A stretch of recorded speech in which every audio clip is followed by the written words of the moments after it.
Un millionnaire découvre sa fille noire agressée dans sa propre boutique. Out s'est passé en quelques secondes. Une boutique de luxe en plein cœur de Paris. Un espace raffiné où tout respire l'élégance, jusqu'à ce que les cris déchirent l'air. Une scène impensable. Une jeune femme terrorisée. Des regards qui se détournent.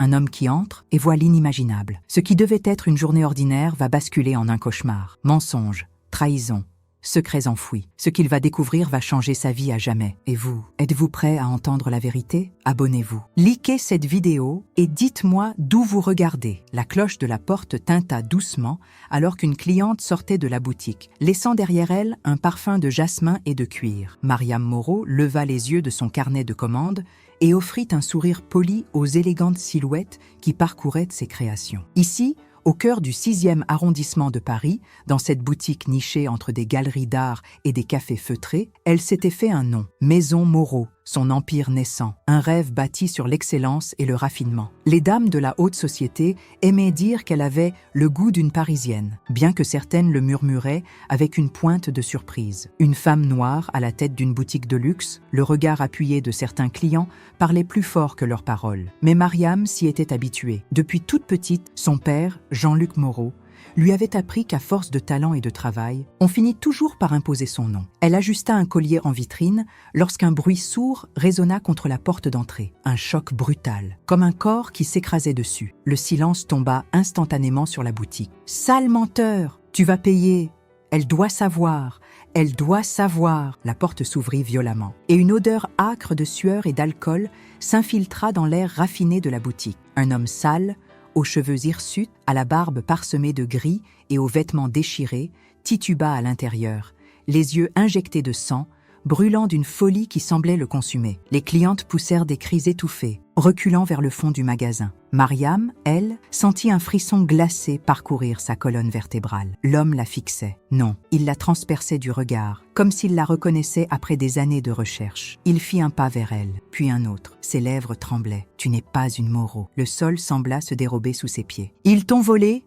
Ton père? C'est un monstre. » Un battement, un silence. L'homme se jeta sur elle. Ses mains, dures et rugueuses, s'agrippèrent à ses poignets. Un cri fusa de ses lèvres, mêlé à la stupeur et à la terreur. Il serra plus fort, ses ongles crasseux s'enfonçant dans sa peau délicate. « Écoute-moi, écoute-moi, petite !» La violence de l'instant pétrifia les clients. Puis, une vendeuse hurla. Un coup, un garde du corps s'interposa brutalement. L'homme fut projeté en arrière, percutant une table couverte d'étoffes en soie. Il tenta de se relever, mais une pluie de coups s'abattit sur lui. Ses gémissements devinrent râles. Le parquet luisant de la boutique était désormais taché de rouge. Mariam recula, tremblante, le souffle court. Elle regarda les autres clients, cherchant un repère, une explication. Mais elle ne trouva que leurs regards horrifiés, scrutant l'homme qui gémissait au sol. La porte s'ouvrit à nouveau. Jean-Luc Moreau. Son costume sur mesure était impeccable, mais son visage se ferma dès qu'il posa les yeux sur le corps effondré devant lui. Il croisa le regard bouleversé de Mariam,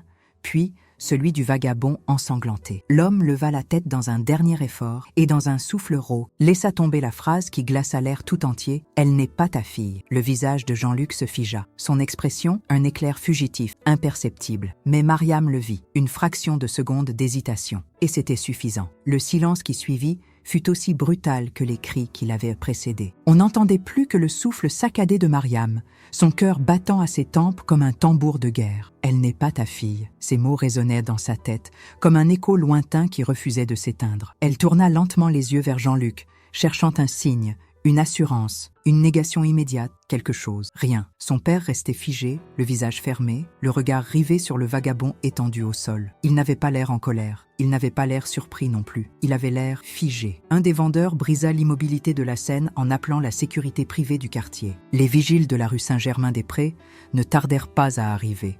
Habillés de noir, leur démarche rapide et efficace. Ils soulevèrent le vieil homme avec rudesse, lui arrachant un gémissement. « Monsieur, voulez-vous porter plainte ?»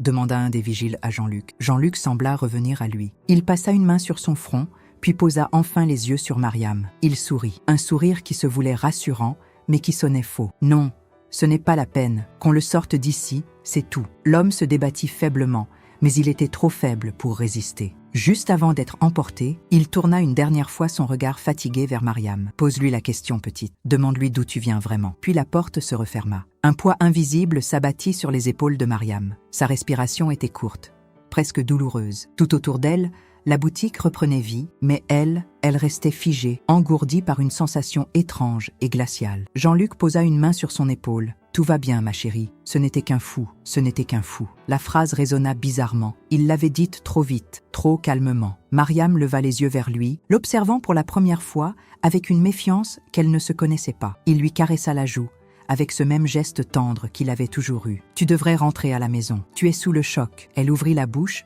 prête à poser la question, mais quelque chose l'arrêta. L'image de ce minuscule instant d'hésitation qu'elle avait perçu plus tôt. Elle acquiesça mécaniquement, laissant Jean-Luc prendre sa main et la conduire vers la sortie. La nuit du doute, Mariam rentra dans son appartement du Marais, un duplex élégant à la décoration minimaliste, où tout était soigneusement choisi. Normalement, cet endroit la réconfortait. Ce soir, il lui parut étranger. Elle se servit un verre de vin rouge, mais ses mains tremblaient trop pour le boire. « Demande-lui d'où tu viens vraiment. Pourquoi ces mots la hantaient-ils autant ?» C'était absurde. Bien sûr qu'elle savait d'où elle venait. Elle s'installa sur le canapé, attrapa son téléphone et ouvrit l'album photo de son enfance. Des clichés d'elle et de Jean-Luc.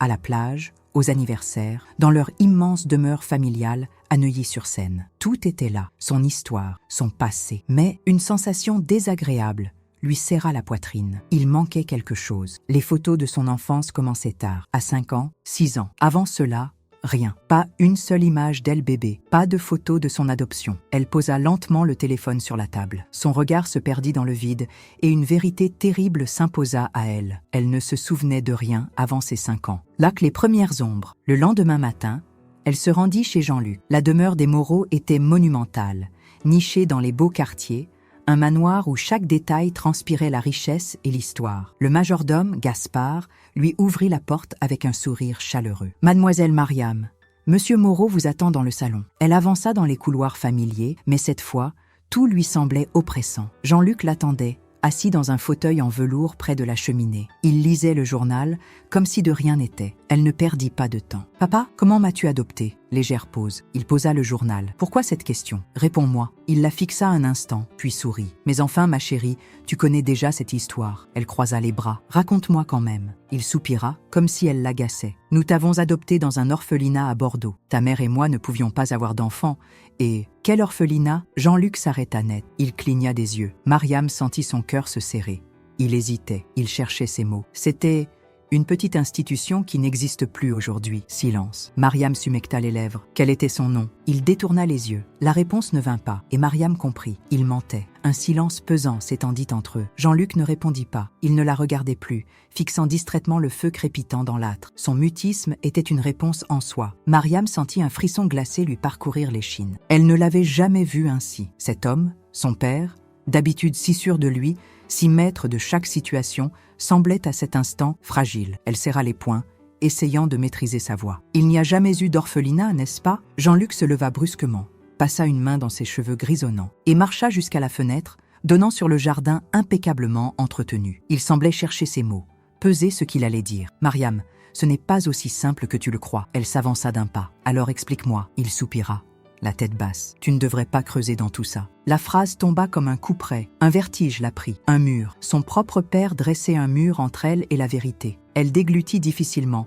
sa gorge serrée d'émotion. « Je veux la vérité, papa. » Jean-Luc pivota enfin vers elle, et dans ses yeux bleus, elle vit autre chose que la tendresse habituelle. Un poids, une culpabilité, une peur silencieuse. Il ouvrit la bouche, mais au même instant, Gaspard apparut dans l'encadrement de la porte, coupant court à l'attention. « Monsieur, excusez-moi. Mais on vous attend au téléphone. C'est urgent. » Jean-Luc détourna immédiatement le regard, saisissant cet échappatoire avec soulagement. « Excuse-moi, ma chérie, nous parlerons plus tard. » Et il disparut. Mariam resta là, seule, le cœur battant, la gorge sèche, la poitrine serrée d'une angoisse nouvelle. Elle venait de comprendre une chose essentielle. Il y avait bien un secret. Les archives du passé. Les heures qui suivirent furent un brouillard. Mariam erra dans les rues de Paris, incapable de sauter cette sensation oppressante du creux de l'estomac. Si Jean-Luc mentait, où chercher la vérité? Une idée lui traversa l'esprit. Les papiers d'adoption. Elle se rendit à son appartement et ouvrit son coffre-fort. Parmi les documents familiaux, elle retrouva enfin son dossier d'adoption.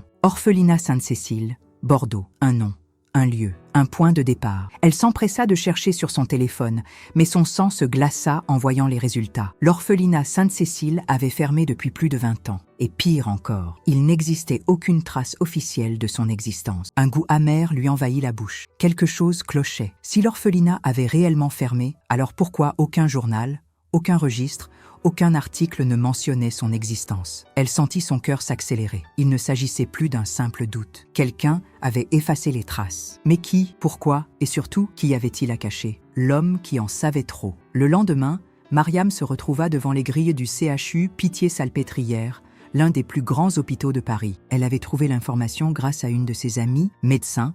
L'homme qui l'avait agressé dans la boutique avait été transporté ici après son passage à tabac. Elle inspira profondément avant d'entrer. Elle devait lui parler. À l'accueil, on la fit patienter. Après plusieurs minutes, une infirmière accepta de l'emmener jusqu'à lui. « Il n'a pas encore totalement repris ses esprits », murmura-t-elle en ouvrant la porte d'une chambre au mur gris. Mariam fit un pas à l'intérieur et aperçut le vieil homme assis sur son lit, la tête bandée, une perfusion plantée dans son bras. Son regard était vide, mais quand il vit Mariam, quelque chose s'alluma dans ses yeux fatigués. « C'est toi », murmura-t-il, la voix brisée. Mariam s'approcha prudemment. « Qui êtes-vous? Pourquoi avez-vous dit que je n'étais pas une Moreau ?» L'homme esquissa un sourire triste. « Parce que je t'ai cherché. Toute ma vie. » Son souffle se coupa. « Qu'est-ce que vous voulez dire ?» Il ferma brièvement les yeux, rassemblant ses forces, puis murmura « Tu n'as jamais été orpheline. » Mariam sentit ses jambes faiblir. « Quoi? On t'a volé ?» Silence. Elle eut l'impression que la pièce se mit à tanguer autour d'elle. « C'est impossible », souffla-t-elle. L'homme secoua la tête avec un air de tristesse infinie. « Non, petite, tu avais une famille. Une mère, elle t'a cherché pendant des années. » Mariam s'agrippa au rebord du lit,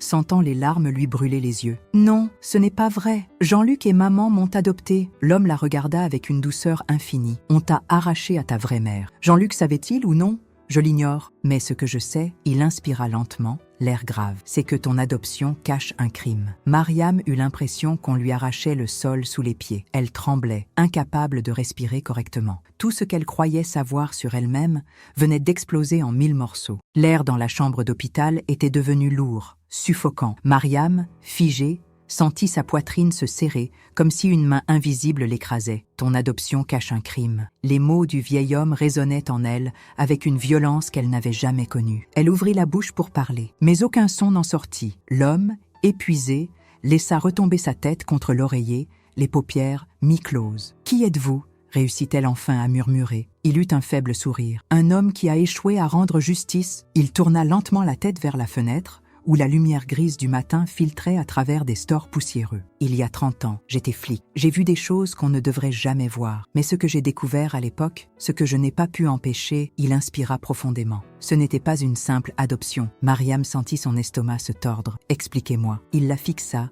et dans ses yeux fatigués, elle lut une profonde tristesse. « Tu as été acheté. » Un frisson glacé remonta sa colonne vertébrale. « C'est impossible. » Il secoua la tête. « Ce que tu dois comprendre, c'est qu'il y a eu des orphelinats en France qui n'étaient que des façades. Des enfants, souvent noirs, souvent nés dans la pauvreté, étaient placés dans ces établissements, puis vendus à des familles riches sous couvert d'adoption légale. Mariam eut un haut le cœur. « Non, pas mon père, pas ma mère. » L'homme la regarda avec gravité. « Je ne sais pas jusqu'où ton père était impliqué, mais je sais qu'il a payé. » Un silence étouffant s'installa. Mariam n'arrivait plus à aligner ses pensées. Son père avait acheté son adoption. « Je dois partir. » Sa voix tremblait. Elle se leva brusquement, cherchant son souffle. La pièce était devenue oppressante. Les murs semblèrent se refermer sur elle. « Attends » murmura l'homme d'une voix faible. Mariam s'arrêta, mais ne se retourna pas. « Ta mère biologique. Elle te cherche toujours. » Cette phrase la transperça. Elle serra les poings, les ongles s'enfonçant dans sa paume. Puis, elle sortit. L'héritage du mensonge Mariam marcha sans but à travers les rues de Paris. Les façades haussmanniennes, les passants élégants, le bruit des klaxons, tout lui semblait étranger. Elle ne savait plus qui elle était. Un bourdonnement incessant lui vrillait le crâne. Des souvenirs flous d'enfance, des images d'elle et de Jean-Luc riant dans leur maison, des Noëls passés ensemble. Tout cela était-il bâti sur un mensonge? Elle sortit son téléphone, appela Jean-Luc. Une sonnerie. 2, 3, pas de réponse. Elle tenta une deuxième fois. Toujours rien. Elle envoya un message. « Papa, il faut qu'on parle. c'est urgent. Son téléphone vibra presque immédiatement. Mais ce n'était pas Jean-Luc, c'était Gaspard, le majordome. Elle décrocha. « Mademoiselle Mariam, il faut que vous veniez tout de suite. » Le ton de sa voix fit accélérer son cœur. « Qu'est-ce qui se passe? Où est mon père ?» Un silence, puis, d'une voix hésitante, il a quitté la maison. Il a fait ses valises en urgence et il est parti sans prévenir. Tout l'air quitta ses poumons. Quoi? Je ne sais pas où il est allé, mais il marqua une pause. Il avait l'air effrayé. Mariam raccrocha, les doigts tremblants. Elle se précipita vers le premier taxi qu'elle vit. Jean-Luc fuyait, et ça voulait dire une seule chose. Il cachait quelque chose d'encore pire. La porte interdite. Arrivée au manoir familial, elle franchit les grilles en courant. Gaspard l'attendait à la porte, visiblement nerveux. Où est-il allé? Il secoua la tête. « Je l'ignore, mais il m'a dit de ne laisser personne entrer dans son bureau. » Mariam sentit un frisson lui remonter la nuque. Son bureau. Elle connaissait cette pièce. C'était là où Jean-Luc gardait ses affaires les plus précieuses, ses documents, ses secrets. Un verrou bloquait l'accès. Sans hésiter, elle attrapa un vieux presse-papier et frappa violemment la poignée jusqu'à ce que le bois cède sous le choc. La porte s'ouvrit lentement dans un grincement, et ce qu'elle découvrit à l'intérieur fit disparaître le peu d'oxygène qu'il lui restait. Sur le grand bureau en acajou, des dossiers étaient ouverts à la hâte. Elle s'approcha, et son cœur manqua un battement. Son vrai nom, une photo d'elle bébé, un certificat de naissance, avec le nom d'une femme qu'elle ne connaissait pas. Mariam sentit le sol se dérober sous elle. Elle prit le document entre ses mains tremblantes et lut les premières lignes. Nom de la mère, Adèle Diarra. Elle ne reconnut pas le nom, mais son regard tomba sur l'adresse indiquée en bas de la feuille. Elle se mit à trembler. Sa mère biologique était à Paris, et elle ne le savait même pas. Mariam sentit un frisson lui parcourir la peau en lisant le nom sur le document. Adèle Diarra. Ce nom n'évoquait aucun souvenir. Aucune image ne lui venait en tête. Comment pouvait-elle ne pas savoir? Ses mains tremblaient lorsqu'elle posa le certificat sur le bureau. Son souffle court, le cœur battant comme un tambour de guerre. Jean-Luc lui avait menti toute sa vie. Elle sentit une vague de nausées monter. Son enfance, son passé, son identité, tout ce qu'elle croyait être n'était qu'un mensonge tissé avec soin. Elle tourna lentement les pages du dossier. Des documents falsifiés, des signatures qui ne correspondèrent pas. Et puis, une vieille photo, une femme noire, au regard intense, tenant un bébé dans ses bras. Elle avait ses yeux. Mariam sentit son cœur se tordre violemment. Elle attrapa son téléphone, tapa l'adresse indiquée sur le document et appela un taxi.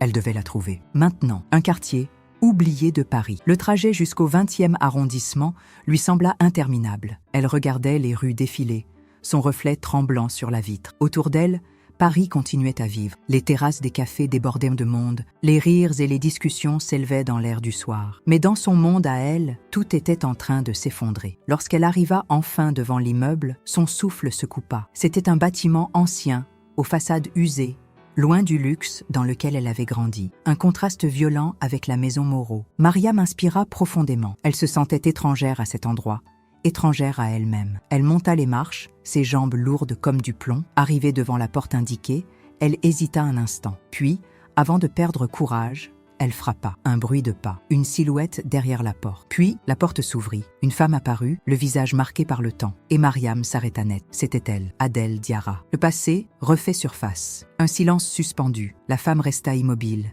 fixant Mariam comme si elle voyait un fantôme. Ses yeux s'élargirent, sa respiration devint erratique. Elle porta une main tremblante à sa bouche. Mon Dieu, son regard se remplit de larmes. C'est impossible. Mariam sentit son corps se figer. Elle ne savait pas quoi dire. Elle ouvrit la bouche, mais aucun son n'en sortit. Puis, sans prévenir, la femme s'effondra en larmes. Elle tremblait, son corps secoué par des sanglots incontrôlables. « Il m'avait dit que tu étais mort. » Les mots frappèrent Mariam comme un coup de poignard. Adèle tendit la main, hésita, puis effleura son visage du bout des doigts, comme si elle craignait qu'elle disparaisse. Mariam, tétanisée, sentit son cœur exploser dans sa poitrine. « Tu me reconnais ?» Adèle éclata de nouveau en sanglots, hochant frénétiquement la tête. « Comment pourrais-je t'oublier? Tu es mon bébé. » Un souffle court s'échappa des lèvres de Mariam. Tout son corps s'effondra sous le poids de cette révélation. Ses jambes lâchèrent. Adèle la rattrapa instinctivement, comme une mère protégeant son enfant. Elles tombèrent ensemble sur le sol de l'entrée, pleurant l'une contre l'autre, brisées par les années volées. Mariam venait de retrouver sa mère, mais ce n'était que le début du cauchemar. Ah si, dar les années volées. 1 heure plus tard,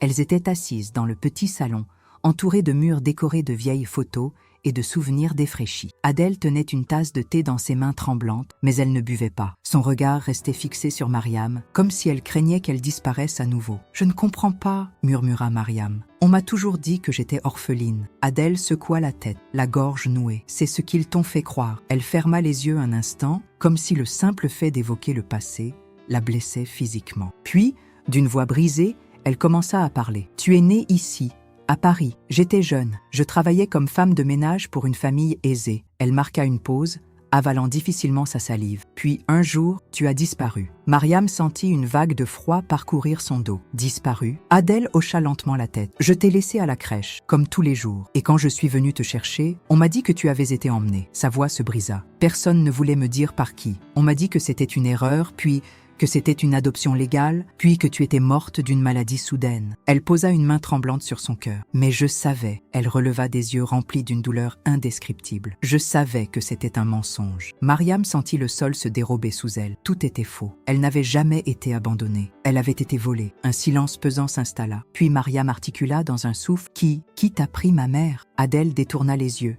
comme si elle craignait la réponse elle-même. Puis, après un silence glacial, elle lâcha enfin un homme influent, quelqu'un de puissant. Elle inspira profondément, puis prononça un nom qui fit se contracter la gorge de Mariam. Moreau, le cœur de Mariam s'arrêta. Elle ouvrit la bouche, mais aucun son n'en sortit. Adèle plongea son regard dans le sien, le souffle court. Puis elle chuchota, d'une voix tremblante. « Jean-Luc Moreau a acheté mon enfant. » Le monde de Mariam s'écroula en une fraction de seconde. Les mots d'Adèle flottèrent dans l'air comme une malédiction. « Jean-Luc Moreau a acheté mon enfant. » Le sol sous Mariam disparaît. L'air semble se retirer de la pièce, comme si le monde entier s'effondrait en silence. « Non, non, ce n'est pas possible. » Elle secoua la tête, reculant sur le fauteuil, le souffle coupé. « Non. Tu te trompes. » Adèle ne détourna pas le regard. « Tu crois que je pourrais me tromper sur mon propre enfant ?» Mariam sentit ses muscles se tendre violemment. « Mon père n'aurait jamais fait ça. » Adèle serra les dents. « Ton père ?» Sa voix trembla. « Cet homme a volé ta vie. Il m'a volé mon enfant. » Elle posa une main sur sa poitrine, comme si parler lui causait une douleur physique. « J'ai tout perdu le jour où on t'a arraché à moi. J'ai crié. J'ai pleuré, j'ai cherché pendant des années, j'ai frappé à toutes les portes, mais personne n'a voulu m'écouter. » Son regard devint noir. Parce qu'il était riche, parce qu'il était puissant. Et moi j'étais juste une femme de ménage noire qu'on pouvait faire taire. Mariam sentit une nausée violente monter en elle. Elle se leva d'un bond, cherchant son souffle. Non, ça ne peut pas être vrai. Son cœur battait à en exploser. Il m'aime, il m'a élevée comme sa propre fille. Adèle se leva à son tour, les yeux pleins de rage et de douleur. « Il t'a acheté comme on achète un bien de luxe. » Elle s'avança, la voix brisée par des années de souffrance refoulée. « Ce n'est pas de l'amour, Mariam. C'est du vol. » Mariam ferma les yeux, les larmes coulant enfin. Tout s'effondrait. Qui était-elle alors? Une illusion? Un mensonge? La vérité, qui déchire Mariam, sortit en courant. Elle descendit les marches de l'immeuble en titubant, la gorge serrée, le monde tournant autour d'elle. Jean-Luc Moreau, l'homme qui lui avait appris à lire, qui lui avait raconté des histoires le soir, qui lui avait tenu la main lors de ses premiers chagrins d'amour, son père, ou du moins, celui qu'elle croyait être son père. Elle marcha sans but, les rues de Paris défilant autour d'elle comme un mirage brisé. Puis son téléphone vibra. Elle s'arrêta net. Jean-Luc. Elle fixa l'écran comme si elle regardait un fantôme. Elle décrocha. Sa voix trembla. Papa, un silence. Puis, une respiration lourde de l'autre côté de la ligne. Ma chérie, je peux tout expliquer. Un frisson glacial parcourut la peau de Mariam. Son cœur se serra violemment. Elle inspira profondément, puis murmura d'une voix brisée « Est-ce que c'est vrai ?» Silence, long, épais. Puis enfin, la voix de Jean-Luc. Faible, fatigué, coupable. Oui, Mariam sentit ses jambes céder sous elle. C'était vrai, son père. L'homme qui lui avait donné tout ce qu'elle connaissait était aussi celui qui lui avait tout volé. Elle ne retint pas ses larmes. Mariam était figée, le téléphone collé à son oreille, mais son corps refusait de bouger. Oui, un mot, un seul, et tout s'écroulait. Jean-Luc ne niait pas. Il n'essayait pas de lui raconter un autre mensonge. Il venait d'admettre, c'était vrai. Elle n'était pas une Moreau, elle avait été volée. Son souffle devint erratique, comme si son corps lui refusait l'air. Comment sa voix tremblait. Elle passa une main sur son visage en sueur, tentant de ne pas basculer dans l'abîme qui s'ouvrait sous elle. « Comment as-tu pu me faire ça ?» Un silence, puis la voix de Jean-Luc.